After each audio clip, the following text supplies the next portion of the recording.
Hey, everybody. Thanks so much for joining us today. And thank you so much, Nancy, for reaching out to the community and pulling this together. I look forward to that. This is one of the parts of my job that I really enjoy. I really like calling our clients and prospects and telling them about our webinars. We really just enjoy creating this community educational experience for everyone. And today we have a really great topic that Anne is passionate about. So it's going to be a good one today. I'm looking forward to it. Yeah, we had a ton of fun putting this together. There's just so much going on now in AI, and I'm just going to check my time. I won't actually start the first slide till it's officially 12:15, our official start time. So we're probably 5 seconds away.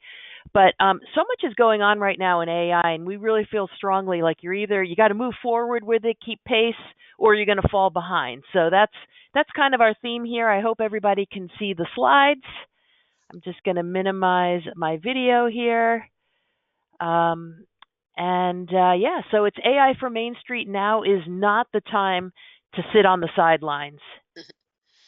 And I probably put together way too many slides, but so I started Ikaru, 20 years ago. I'm an MIT engineer, and we've been working with a lot of really amazing businesses in the area. So I come from the semiconductor industry, used to make all the hardware that people use at Intel, and gravitated towards a space where I feel like there's a tremendous need for getting technology out to what I call the last mile of technology. So that's local businesses, small businesses.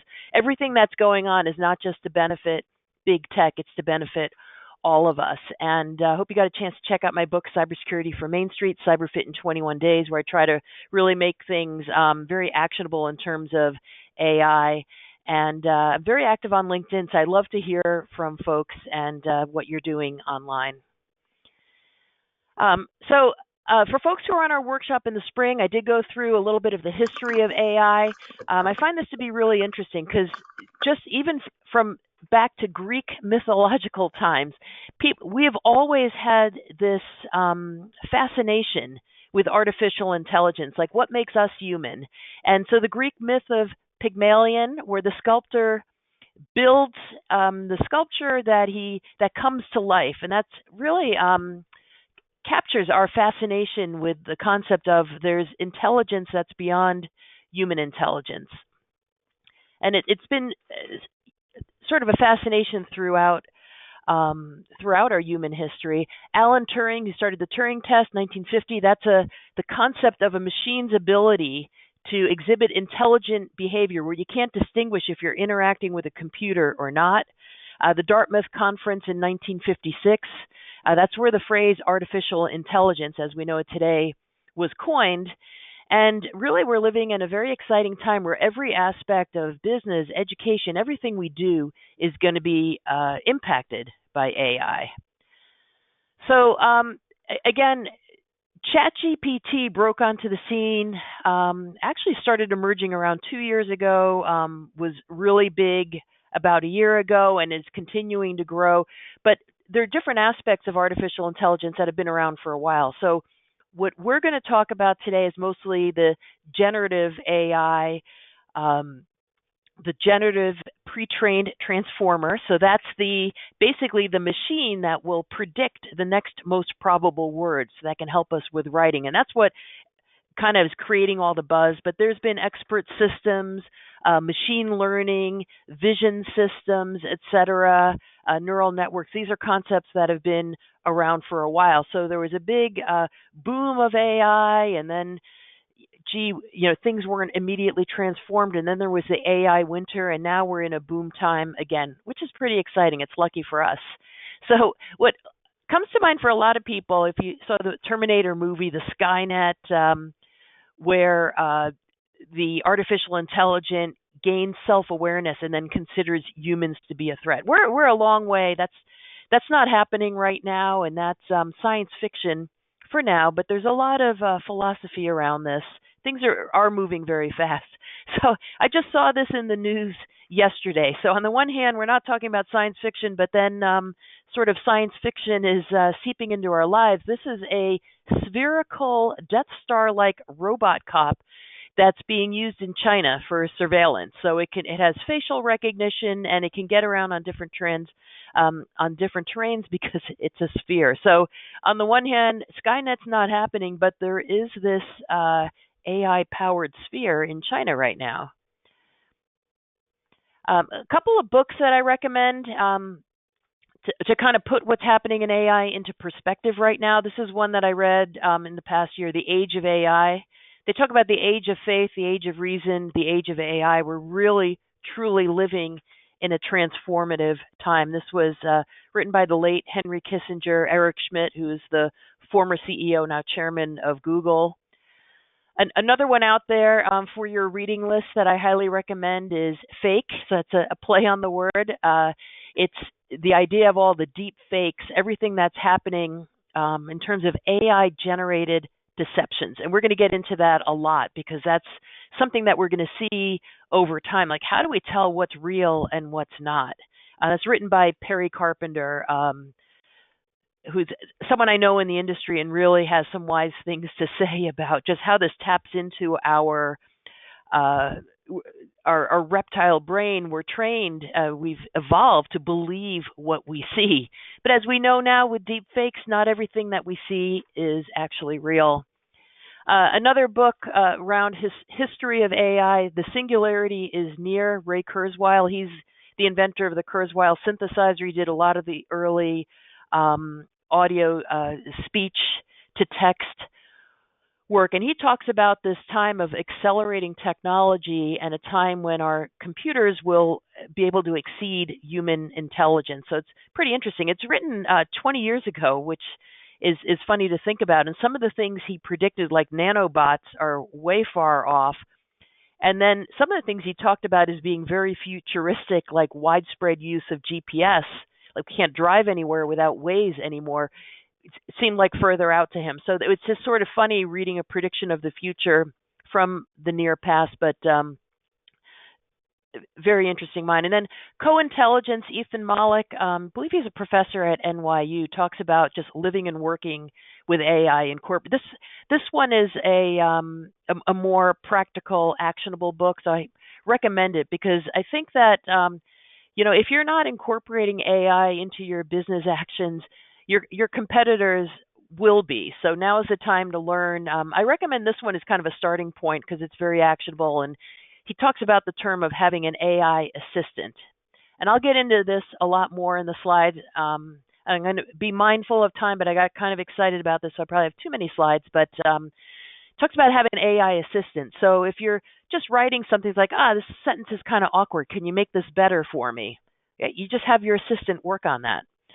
Some good ideas in there. And then there's a lot of talk about how, AI is going to take away all the jobs. So it's not going to take away the jobs, but to think about this is you're in competition basically. Either you learn how to use AI effectively, automate some routine tasks, gain that time back for more higher level thinking, or your competitors are going to be doing that. It might be a competitor for a job, it might be a competitor for your business. So really want to get folks excited about this and kind of over the hump and learning how you can leverage this in your favor. So the major platforms, so OpenAI, so they're the company that started ChatGPT.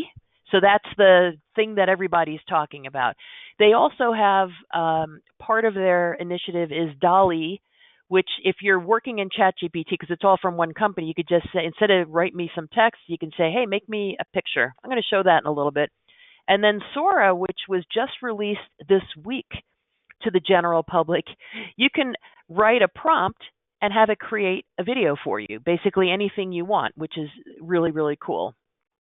There's also Anthropic, which is the Claude platform, Google Gemini, and Microsoft Co-Pilot. So the two we're going to talk about most today are the OpenAI, ChatGPT, and Microsoft Co-Pilot. All right, and ChatGPT, so it seems like you can ask, for example, hey, can you write me up a sentence about this? Hey, can you change it a little bit?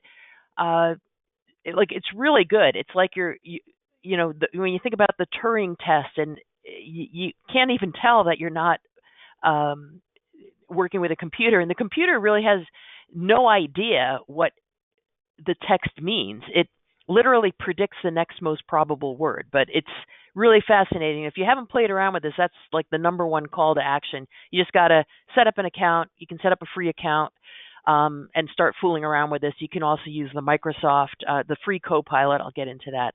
But the limitations, it can make stuff up too. And then there's some, ethical considerations around its, it's drawing on everybody else's writing to pull something together. So it's plagiarizing, but it's a great place to start with some ideas. Like, hey, I need a few bullet points. Like, anybody who's ever written a blog, you probably sit there like, oh gosh, I just, like writer's block. I don't know what to say. Or you need to reply to an email and you just like, I don't know what to say. You can just give ChatGPT or Copilot or one of the other tools. It's like, hey, can you just compose this? Like, here's some random thoughts. Can you put this together in a coherent email? And it comes up with something really good. So big time saver and great starter for a concept. Or hey, I want to write a blog for our website.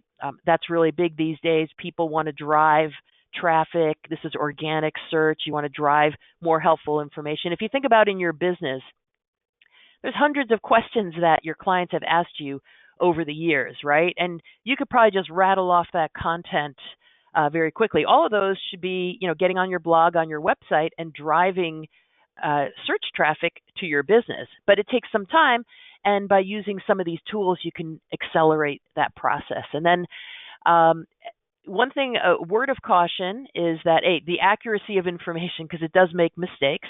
I was pulling up some information on CIS, Center for Internet Security Controls, and it gave the wrong answer. And I pointed it out. Actually, this is control number 9, not control number 8. And everything you enter becomes part of the system. And this is where, I'm going to get to this later, acceptable use policy, because this is really important for your employees to know. They should never be putting customer information in there. Maybe you need help drafting something that's going to be a letter to a customer, but you don't want to put their specific details in it, because everything you enter becomes part of the system, and somebody else in the future could search on that. So just keep that in mind. ChatGPT went to 100 million users in just 2 months. So it's been one of the most miraculous, fastest adoption of technology there's ever been. Really, really amazing. And you can create a free account, and you can just go to the website, OpenAI. I don't know if you can read this off of the screen, but you can just either log in if you've already created the account or sign up, and it's free. So just create an account, and that's probably the number one action item I give to folks. And it was interesting. I was showing my 90-plus-year-old mother-in-law how to do this, and she's like, I heard all about it. I didn't know, like, where do you go to set up the account? So it's OpenAI, ChatGPT, takes a couple of minutes. The system does get overloaded from time to time. So sometimes you won't be able to log in, but if you try a few hours later, kind of off hours, you can get in and set up the account. And this is a writing example from ChatGPT. So I just put in a prompt. I said, what are the most important ways I can strengthen cybersecurity in my local small business? Please provide a brief answer that's intended for a person with only basic technology knowledge. And this is what it came back with. And the usual suspects, strong passwords, multi-factor authentication. But you can see this is a really nicely written, organized list. You always want to review it and make sure there's nothing inaccurate in there. But if I need to reply to somebody, I just need to pull together a couple of thoughts. It would take me a while to type all this up. I can just have ChatGPT do it for me and then say plug it in to an email. So let's say we get an inquiry from a local business who wants to strengthen their cybersecurity. We have a whole bunch of blog content on this, but I could just come up, maybe I give it a couple of my own bullets to make it a little more personal, but you can see this is very high quality output. Big, big time saver. You can also have it go in and just summarize an article for you. So if you're, reading an article and maybe, for whatever reason you need to come up with, maybe it's for a social media post, you just like, hey, what are the key points in this article? or maybe like you read the article and you get the key points, but you don't know exactly how to say it. Again, that writer's block. It can come in and summarize it for you. So this distill that entire article into just a couple of sentences, and pretty good summary. And you might want to change it a little bit, but again, you can see how this could get you from 0 to 95% done with your task. It's pretty cool. There's also an image generator. So it's called DALL-E, but if you just go into ChatGPT and say, hey, make me an image, Midjourney, the Bing image creator, there's a lot of other tools. And then there's some built-in AI tools into Canva. Canva is an online image creator. If you ever tried to use Photoshop back in the day, it's a pretty complicated program to use. Canva just enables you to do graphics like super quickly, and now they have AI generation in there too. So definitely, if you have a marketing team, they can generate some really slick looking graphics, like the opening page, AI for Main Street. Now's not the time to sit on the sidelines. That was generated with Canva. So you can do something like that that's very professional looking, really in a matter of minutes. So Microsoft Co-Pilot, you can do text and image creation. So you can, and then you can license this to use it on your own data. So that's what's kind of neat. So there's Microsoft for 365, and I'm going to get into a little more detail about that, but there's also just the Co-Pilot. And a little interesting factoid, Microsoft has now introduced a new key on the keyboard, the little Co-Pilot key. It's the first new key they've introduced in 30 years. So that's good for trivia night. So in Microsoft Co-Pilot, for example, if you pull it up, I show on the screenshot here, and I'm going to have to look at my bigger monitor to see it. If you pull up an article, you can say create a summary, and I did that on the right. I said just like, hey, just give me the key points of this article, and it distills the whole article into bullets. You can imagine anytime you have to write maybe a proposal or a follow-up or a summary of something, think about this in your marketing collateral, in your proposal generation, et cetera. This is a really big time saver. It's not going to do the whole job for you, but it can get certain parts of the job done a lot faster, so you can dedicate your time to thinking of like what's your overall strategy. Very, very powerful. Then I did another one for fun. Okay, can you summarize again, but make it in the form of a LinkedIn post with emojis? So, if you're using LinkedIn or other social media platforms as part of your marketing strategy, this is pretty cool. So it came up with a Microsoft December 2024 Patch Tuesday, and it has these little icons, 71 security fixes, 16 remote code execution. I won't get into detail, but those are the critical flaws, the most important ones. Hey, stay safe and updated, and it has a little laptop. Literally, you press a button and you get this back. So again, really powerful for your marketing team. So you can also, with Microsoft Co-Pilot for 365, so there's the public one, Microsoft Co-Pilot, which is like ChatGPT and Claude and all the Gemini, and then there's the Microsoft Co-Pilot for 365, which requires an additional license, but then it works on all your own data in your own environment. So I had an example here. I said, Linda emailed, hey, Ann, I'm working on preparing the numbers for the team meeting. I can do a spreadsheet or a graph. Should we just do both? And so I can select Co-Pilot from within Microsoft Outlook. Okay, and then I can say draft with Co-Pilot, and then I tell it what I want it to do. Hey, reply, and I had it just for fun. I said, reply to Linda in Norwegian with a message that I want both. And then I hit the generate button. Okay, so this is in my own Microsoft Outlook looking at my own data. Okay, and then it comes back, hey Linda, tusen takk for at du jobber med tallene til møtet sanity dog. Okay, so that's in Norwegian. I just thought that's pretty funny because you can translate into any language. I'm actually working with somebody with a contractor for some specific work who's a French Canadian, and he sent me a lengthy email today, which I know was translated from French, but it's a big time saver. So I can keep it, I can discard it, or I can regenerate it. But wow, you could do anything. That's probably an example that nobody else is going to use, but translating into Norwegian, but There it goes. So within using Copilot, you can also use it within Word, Excel, PowerPoint. So I made just a simple spreadsheet, number of tickets completed per day. So this is actually what our team did last week. These are the number of tickets we completed today. And then I said, hey, can you make me a graph suitable for including in a presentation? I want to have color and bold and easy to read axis labels. And that's all I did. I just typed that into a prompt. And I know how to make a chart in Excel. And you can go in and do it, but all I have to do is tell it to do it. I hit generate, and then it came up with a pretty nice display that I could use in a presentation. So again, another way, rather than me going in and selecting the type of chart I want and doing, I just hey, just make me one that's going to be suitable for a presentation. Did a pretty good job. So sometimes you might have to do a little trial and error. And this is kind of a simple example. Most people who know Excel could do this, but you can have it do more sophisticated things as well. I recently had a report generated for a client. We wanted to look at the total number. Wanted to look at certain categories of web traffic, and this was important to this client, and the time spent on different applications. And when I generated the report, the numbers all came out in just seconds.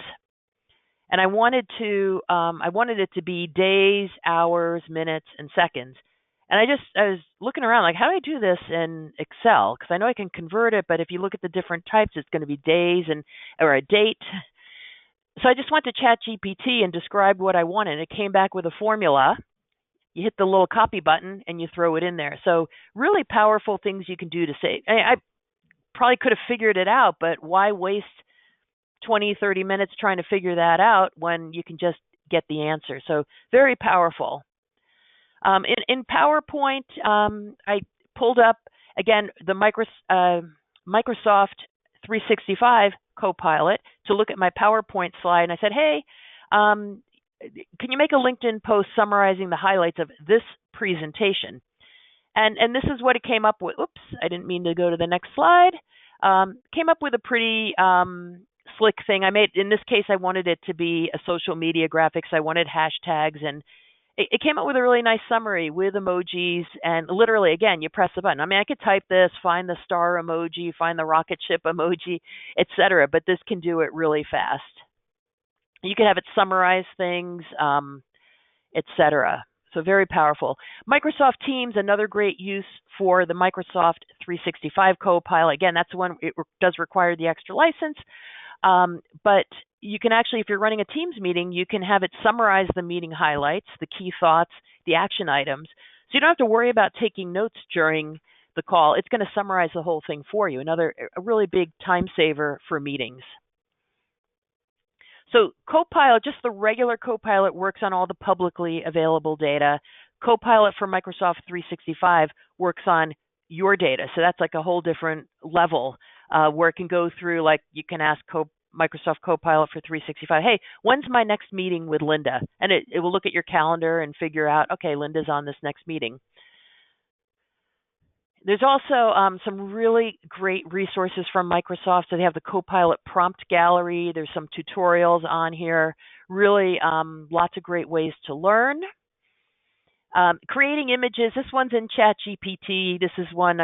Create an image of a woman with brown hair and glasses riding a unicorn. So this is what it comes up with in a minute. You can make up anything you want. So if you're doing, for example, a brochure, or you need to do a write-up and a proposal, and you can describe the image that you want, and it will appear in a minute. And then it asks, oh, would you like to change anything? Let me know. So you can iterate it. You can say, oh, can you,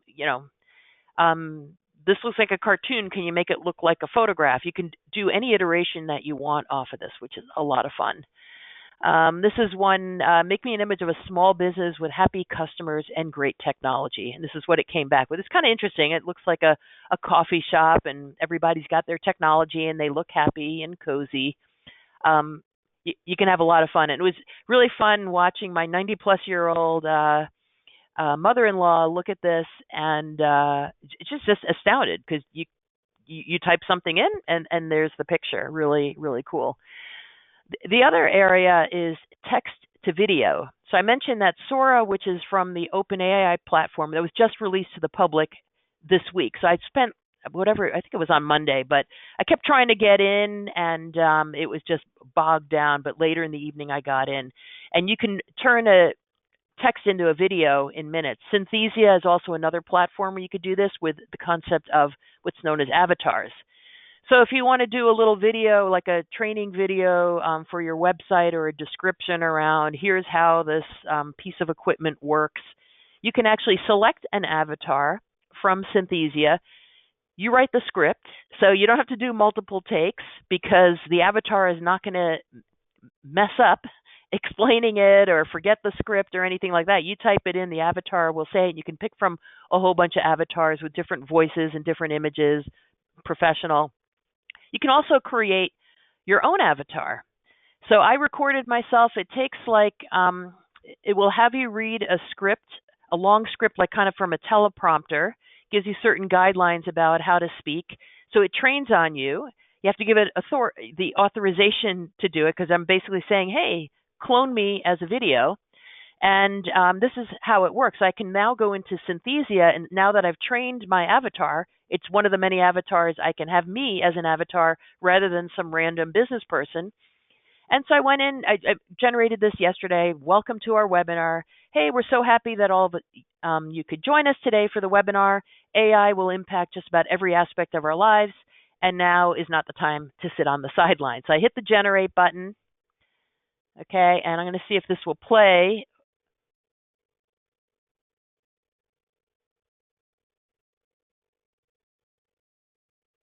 Okay, and I don't know if the audio came through on that, but that was not really me. That was my avatar.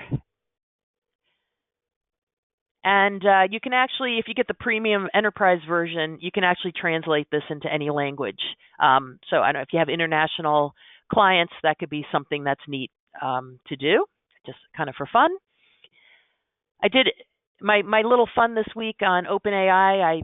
I asked it to create a video of, I could have iterated this a little bit more. A woman with brown hair and glasses in an Arctic scene preparing for a webinar on AI. And this is what it came back with for me. So that's the imaginary me riding a polar bear to my office in the Arctic, working on my presentation for today. So you can have a lot of fun. There's also, you can make transcripts and video production from simplified.com. You can have it edit video for you, etc. And then now I want to get into, I'm going to cover a lot of ground, but I want everybody to explore AI. I want you to figure out, how do you save time? How do you be more productive? How do you get to spend more time doing the high level thinking versus okay, so how do I put the access in on an Excel spreadsheet and I want it to turn the other way?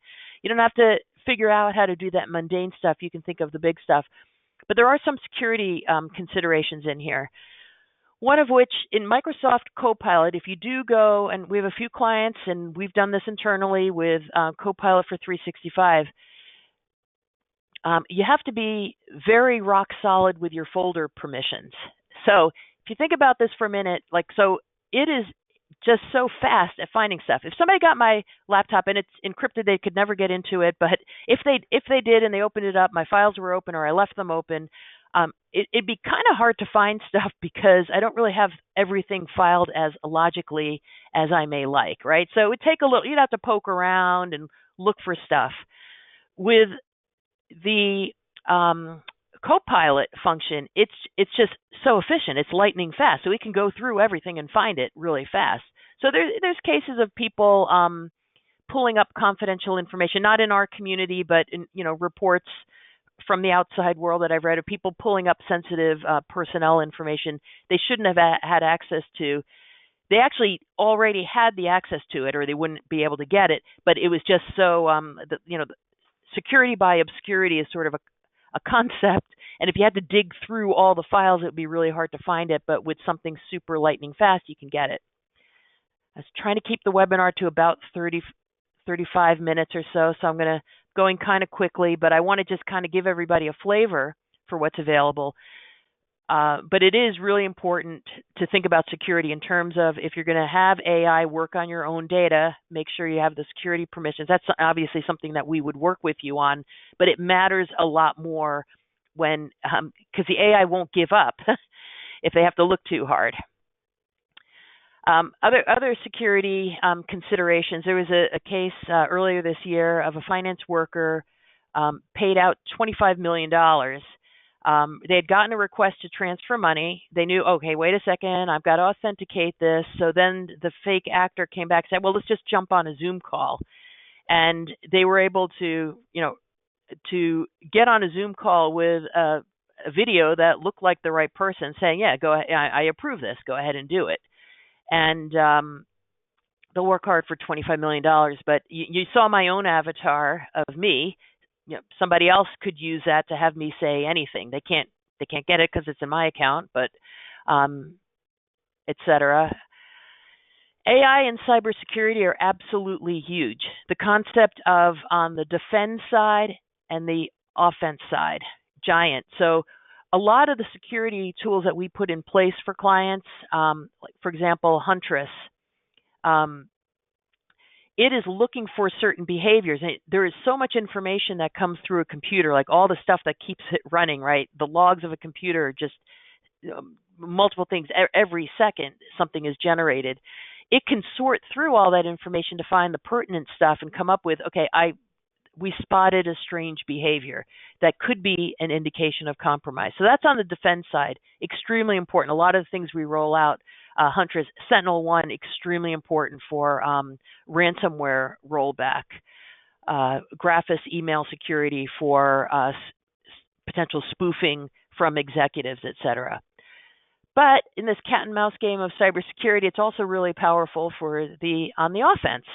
So years ago, phishing emails used to just be terribly written. I mean, you could spot bad graphics, bad grammar, but now if somebody just goes on ChatGPT, anybody who can't speak English can write with perfect grammar, and now that's going to be used in the phishing email. So it works on both sides. Giant topic for cybersecurity. One thing that we advise everybody to do is, I think the latest stats are like 70% of people are using, have tried using AI. It's really important to talk to the people in your organization, all your employees, that they understand that there's an acceptable use policy. So just like you have an acceptable use policy for, like, hey, are you allowed to use your personal laptop to access company information? So specific acceptable uses. When do you allow people to use AI?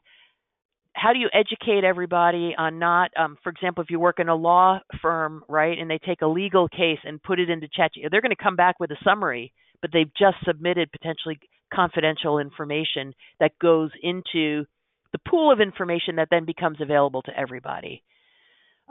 Intellectual property violations, you have to be careful that you're not, we talked about the plagiarizing, that it has to be your own, you need to be the one that reviews it, and watch out for copyright violations. But these are things, and that varies depending on what sort of business that you're in.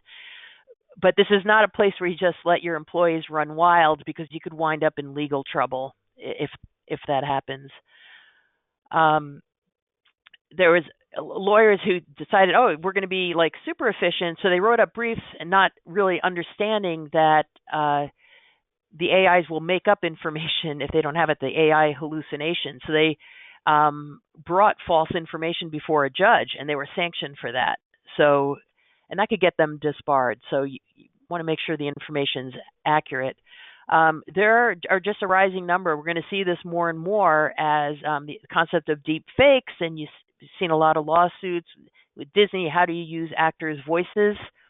They don't really need the actor anymore. They can create an avatar, but what does that mean for the rights of the person who owns that image?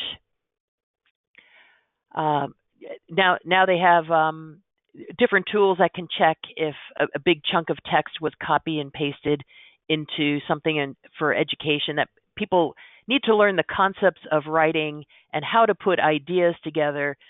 Like, the AI doesn't replace thinking, but it can help you with some mundane tasks. And what's real and what's fake. I mean, this is just going to be enormous. That people can alter images, and we've evolved to believe what we see. But if somebody can alter an image, how do we detect that? We need to start pausing. And I think about in Perry Carpenter's book Fake, he talks about that, the reptilian brain that just reacts immediately to anything. If you meditate, this as well. There's a reaction brain, and then there's the thinking brain. It's like, just gotta give yourself a moment that what you immediately think about an image may not be the truth. So, we say think before you click, think before you believe an image. There's different talk of putting watermarks into images so you could tell what was artificially generated and not. But any rules that are put in place, criminals are never going to follow the rules. So we'll have to watch out for that. And then the whole concept of digital literacy is really important because things are moving really fast. Ray Kurzweil talks about that in his book, The Singularity is Near. As things change, when things are changing exponentially, like we're on this curve where things are going to change faster and faster with respect to technology. So I say at this point, everybody's a techie. If you have your smartphone and you can call an Uber and you can track your location with GPS, we're all techies now. All right. There's bias in AI too. There's a lot of discussion around that. If you pull up images, CEO versus inmate versus fast food worker, you're going to get different images that have bias incorporated into them. Using AI, court systems are using AI. We have to be really careful that we're training on really good data and we're not accidentally putting our own biases into place. The future of AI, the self-driving cars, AI in drug discovery is absolutely enormous right now.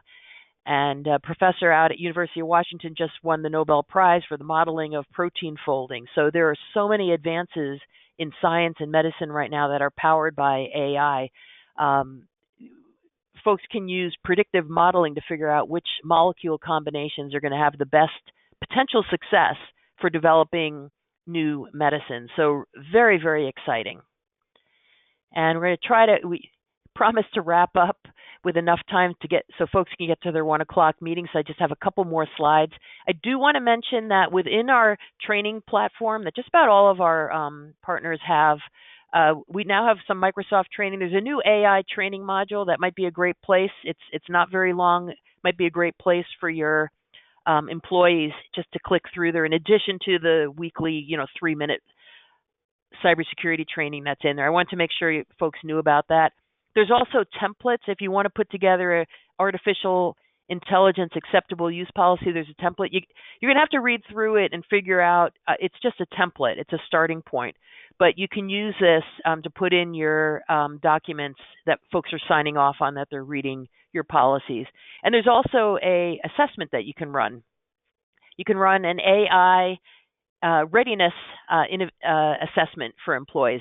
This can be run out to everybody. There's also a cybersecurity assessment just to kind of give people a sense of where they're at in terms of their knowledge and get this into conversations, because you don't want to find out that a really loyal, hardworking employee just put your confidential client contact list into ChatGPT or some other public place, to organize data, to come up with trends, all for good reasons, but now you've basically exposed your own data. So you want to make sure that everybody on the team is on the same page. Okay, and with that, want to wrap up before 1 o'clock. Really, some of the actions you can take are create an acceptable use policy. Folks on your team are going to experiment with AI, and that's a good thing, but you want to make sure they're doing it within the guidelines that are going to protect your company. If you haven't already, you got to set up an account on ChatGPT. It's free. You may have trouble getting access when it's really busy, especially now with Sora just launching for the videos. But it's free, and it's real simple to walk through it. And I can send out the screenshot from the slide of how to do it. That's what I was going to say. Start using the free version. One of the takeaways would be, checking out ChatGPT, Co-Pilot, Sora. Just check it out on your own and simplified, because like you said, they're simple and easy to use. Not only that, they're also fun and engaging. That's what we like. Yeah, and then look for ways to amplify your work. So if I had to get the data together for that one graph in Excel, but then I can save some time by having the AI make the charts for me. And you could do way more sophisticated things than that. And I would just say, like I think everybody in this day and age, just spend 15 minutes a Try it. day. Right. And Anne, if Put your it on your 90-plus year calendar. old mother-in-law can do it, we can all do it. Absolutely, absolutely. So, now is not the time to sit on the sidelines. So, if anybody wants to set up, if you have questions about it, if you want to set up a call with me or somebody on the team, just let us know. But I strongly uh, encourage folks to make this a part of your day. And I use it a lot when I get stuck trying to write something. Like I write a sentence that just sounds like terrible, Or like you like said, maybe the one it's I an just awkward said. sentence. How do we make it It better, you know? Yeah, and it will just fix it for you, and it just saves a lot of Right. time rather than it's not having your personal editor sitting right next to you all the Yep. time. So Perfect. another Art Gross, who's the CEO of PII Protect, which is our training platform provider, he talks about it as his intern. Oh, So the intern's not another going good to way of do saying everything right, it. but the intern can take on a lot of work. So, Right. um, I hope people got some good ideas today. We definitely want to get folks back to your regular day on time, but reach out to us if you just want to bounce off ideas. I think we're going to be doing something with the Greater Lowell Chamber of Commerce in January on this. So if you have ideas, just Let reach us out know. because we love talking about technology. Yeah. And thank you to my clients and prospects for listening in today. Bye-bye. Thank you, Anne. All right. Thank you, everybody. Whoops. And I'm going to end this.